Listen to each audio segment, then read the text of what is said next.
Road கடையாகட்டும், hotel ஆகட்டும், அங்கே வாங்கக்கூடிய சிக்கன் 65லாம் நல்லா மொறுமொறுன்னு கிறிஸ்பியாக இருக்கும்.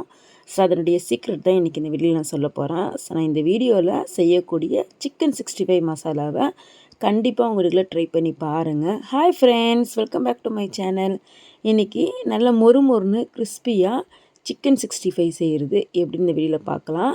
ஸோ இது ஒரு முறை நீங்கள் செஞ்சு வச்சிட்டிங்க அப்படின்னா, எப்போல்லாம் வந்து சிக்கன் 65 வந்து செய்கிறீங்களோ அந்த சமயங்களில் இதை வந்து நீங்கள் ஒரு 2லேருந்து 3 டேபிள் ஸ்பூன் போட்டால் போதும். ஸோ நல்லா கிறிஸ்பியாக மொறுன்னு நம்மளுக்கு சிக்கன் 65 கிடைக்கும். ஸோ அது செய்கிறதுக்காக நான் 100 கிராம் அளவு இன்றைக்கி அரிசி மாவு தான் எடுத்திருக்கேன். ஸோ ஒரு 75 கிராம் அளவு கார்ன்ஃப்ளவர் மாவு எடுத்திருக்கேன்.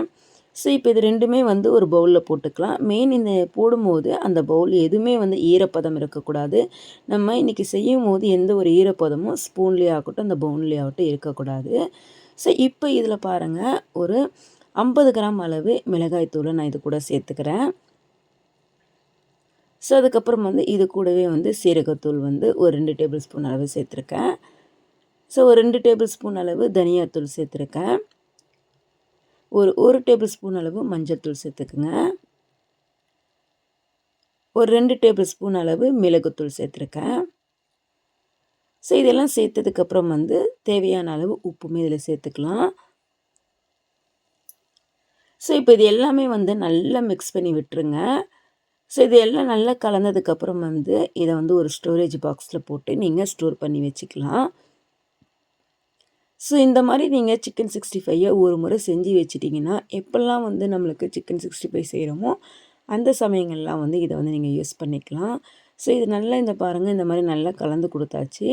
நல்ல ஒரு ஏர் டைட்டான பாக்ஸில் இதை போட்டு நீங்கள் ஸ்டோர் பண்ணி வச்சுருங்க. ஈரப்பதம் எதுவுமே இருக்கக்கூடாது, ஃப்ரிட்ஜில் வச்சுருங்க. ஸோ நிறைய கல்யாணத்துலேயே ஆகட்டும் இல்லை ஹோட்டல்லே ஆகட்டும், அவங்க செய்யக்கூடிய அந்த சிக்கன் 65 நல்லா மொறுன்னு கிறிஸ்பியாக இருக்கும். ஸோ இதே போல் நீங்கள் சிக்கன் 65 செஞ்சு இது கூட வந்து வெங்காயம் வந்து நீங்கள் வச்சு கூட சாப்பிட்லாம். அந்த ரோட்டு கடைகளில் கிடைக்கக்கூடிய சிக்கன் 65 மாரியே நல்லா சூப்பராக இருக்கும். இப்போ பாருங்கள், இந்த மாதிரி ஏர்டைட்டான பாக்ஸில் போட்டு நான் ஸ்டோர் பண்ணி வச்சுக்கிட்டேன். அதுக்கு முன்னாடி நம்மளோட சேனலை இப்போ தான் நீங்கள் புதுசாக பார்க்குறீங்க அப்படின்னா மறக்காமல் இந்த வீடியோக்கு ஒரு லைக் கொடுங்க. சப்போர்ட் பண்ணி சப்ஸ்கிரைப் பண்ணி வச்சுக்கோங்க. ஏன்னா நான் என்னோடய சேனலில் நிறைய ரெசிபீஸ்லாம் நான் போடுறேன். ஸோ இப்போ பாருங்கள், நான் வந்து ஒரு 200 கிராம் அளவு சிக்கனுக்கு தேவையான மசாலா எப்படி போடுறேன்னு சொல்கிறேன். ஸோ எப்பவுமே வந்து நம்ம சிக்கன் 65 செய்கிறோம் அப்படின்னா மசாலா மட்டும் மெயின் ரீசன் கிடையாது. நம்ம எடுக்கக்கூடிய இந்த சிக்கன் வந்து நல்லா கழுகி எந்த ஒரு தண்ணியுமே இருக்கக்கூடாது, ஓகேங்களா? தண்ணி இருந்துச்சு அப்படின்னா அந்த மசாலா நம்மளுக்கு சரியாக வந்து ஒட்டி வராது. இப்போ இதில் வந்து நம்ம ரெடி பண்ணி வச்சுருக்க அந்த மசாலாவை நம்ம சேர்த்துக்கலாம். இந்த ஒரு மசாலா மட்டும் இருந்தால் போதும். ஒரு 200 கிராம் அளவுக்கு நான் ஒரு 2 டேபிள் ஸ்பூன் அளவு தான் நான் சேர்த்துருக்கேன். ஸோ இது கூடவே பார்த்தீங்க அப்படின்னா ஓரிகானோ சேர்த்துக்கலாம். அப்படி இல்லை அப்படின்னா நம்ம வீட்டில் கருவேப்பிலை இருந்தாலும் கருவேப்பிலை கூட சேர்த்துக்கலாம். ஸோ இதை வந்து நீங்கள் ஃப்ரை பண்ணும்போது செய்யணும்.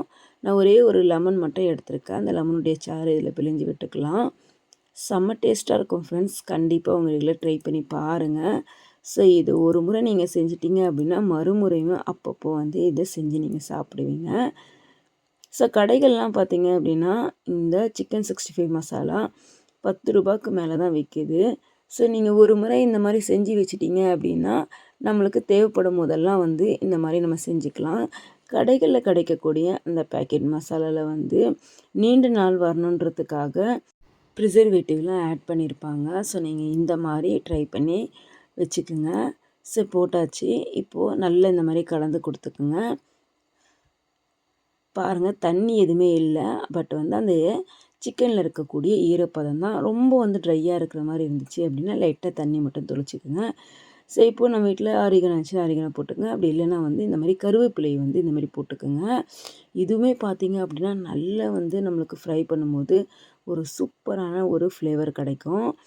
லைட்டாக இந்த மாதிரி மிக்ஸ் பண்ணி கொடுத்துட்டே இருங்க. கொஞ்சம் வந்து எனக்கு மாவு அப்படியே இருந்தனால தண்ணியினால லைட்டாக தண்ணி மட்டும் தெளிச்சிட்டு நல்லா இதை வந்து மிக்ஸ் பண்ணி விட்டுக்கலாம். ஸோ இது கூடவே வந்து நீங்கள் விருப்பப்பட்டால் தயிர் கூட சேர்த்துக்கலாம். ஒரு சிலர் தயிர் கூட சேர்ப்பாங்க. தயிர் சேர்த்தாலும் இன்னுமே நல்ல டேஸ்ட்டு கிடைக்கும்.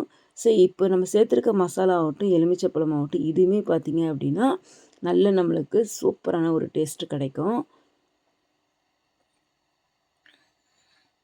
ஸோ இந்த மாதிரி நல்லா வந்து மிக்ஸ் பண்ணி விட்டுட்டு இதை வந்து குறைஞ்சபட்சம் எப்பொழுதுமே வந்து சிக்கன் 65 ஆகட்டும், ஃபிஷ் மசாலா ஆகட்டும், ஃபிஷ் எல்லாம் நீங்கள் இது மாதிரி மசாலா போட்டுக்கிறீங்க அப்படின்னா எப்படியாவது குறைஞ்சபட்சம் வந்து ஒரு 1/2 மணி நேரமாவது ஊறணும். நல்லா ஊறி வந்தால் மட்டும்தான் நம்மளுக்கு அந்த செய்யக்கூடிய சிக்கன் 65 ஆகட்டும், ஃபிஷ் ஆகட்டும் நல்லா நம்மளுக்கு மசாலா பிடிச்சி செம்ம டேஸ்ட்டாக கிடைக்கும். பாருங்கள், இந்த மாதிரி நல்லா கலந்து கொடுத்துட்டு அப்படியே நம்ம எடுத்து ஃப்ரிட்ஜுக்குள்ளே வச்சிடலாம். ஃப்ரீசருக்குள்ளே வைக்கக்கூடாது. ஃப்ரிட்ஜுக்குள்ளே நல்லா வந்து ஒரு 1/2 மணி நேரம் வச்சு எடுத்துடலாம். பாருங்கள், 1/2 மணி நேரத்தில் இன்னும் நல்ல தண்ணி எல்லாம் வெந்து வந்துடுச்சு. சூப்பராக நல்லா மசாலா பார்த்திங்கன்னா சூப்பராக கோட்டிங் ஆகி வந்துடுச்சு. இப்போ நம்ம என்ன பண்ணணும் அப்படின்னா, ஒரு நல்ல கடாயில் பார்த்திங்க அப்படின்னா எண்ணெய் நல்லா சூடானதுக்கப்புறம் வந்து மீடியம் ஃப்ளேமில் வச்சிடும். எப்பொழுதுமே வந்து சிக்கன்லாம் போடுறீங்க அப்படின்னா ஒரு மீடியம் ஃப்ளேமில் வச்சுட்டு அதுக்கப்புறம் வந்து சிக்கனை போட்டுடணும். ஏன்னா ஓவர் ஃப்ளேமில் வச்சுட்டோம் அப்படின்னா சீக்கிரமாக மேலே வெந்துடும், பட் உள்ளே வந்து சிக்கன் வேகாது. ஸோ இந்த மாதிரி மீடியம் ஃப்ளேமில் வச்சுட்டு ஒரு 3லேருந்து 4 நிமிஷம் நீங்கள் விட்டுட்டீங்க அப்படின்னா நல்லா கீழே வந்து கிறிஸ்பியாக எப்பவுமே அதே போல் போட்ட உடனே வந்து திருப்பி விட்டுறக்கூடாது. அப்படி நம்ம திருப்பி விட்டோம் அப்படின்னா ஒட்டிக்கும் அந்த இதோட பாத்திரத்தோடு சேர்த்து. பாருங்கள், ஒரு 4லேருந்து 5 நிமிஷம் ஆகிடுச்சு. நான் திருப்பி விட்டுக்கிறேன். சூப்பராக பாருங்கள், கொஞ்சம் கூட மசாலா வந்து உதிராமல் நல்லா சூப்பராக பிடிச்சி வந்திருக்கு. ஸோ இதே போல் நீங்கள் குட்டி குட்டியாக கூடி நீங்கள் சிக்கனை வந்து கட் பண்ணி போட்டுட்டு பக்கோடா மாரி கூட செய்யலாம். இதே மசாலாவில் பக்கோடா மாரி கூட நீங்கள் செய்யலாம். அவ்வளோதான், ஒரு 4லேருந்து 5 நிமிஷம் நல்லா வெந்துருச்சு. பாருங்கள், சூப்பரான கிறிஸ்பியான சிக்கன் 65 ரெடி ஆகிடுச்சு. கண்டிப்பாக உங்கள் வீடுகளில் ட்ரை பண்ணி பாருங்கள். பார்க்கறதுக்கு எப்படி இருக்குது பார்த்தீங்களா? மேலே நல்லா கிறிஸ்பி ஆகும், உள்ளே நல்லா வந்து நம்மளுக்கு சாஃப்டாகவும் கிடைக்கும். ஓகே ஃப்ரெண்ட்ஸ், சிக்கன் 65 மசாலா எப்படி செய்யறது இந்த வீடியோவில் செஞ்சு காட்டினேன். கண்டிப்பாக உங்கள் வீடுகளில் ட்ரை பண்ணி பாருங்கள். ட்ரை பண்ணி பார்த்து எப்படின்னு சொல்லி மறக்காமல் கமெண்ட் பண்ணுங்கள். பார்க்கும்போதே தெரியுதுங்களா, உள்ளே நல்லா சாஃப்டாக மேலே நல்லா கிறிஸ்பியாக இருக்குது. ஓகே ஃப்ரெண்ட், நெக்ஸ்ட் ஒரு டேஸ்டியான இன்ட்ரெஸ்டிங்கான ரெசிபியில் பார்க்கலாம். தேங்க்ஸ் ஃபார் வாட்சிங்.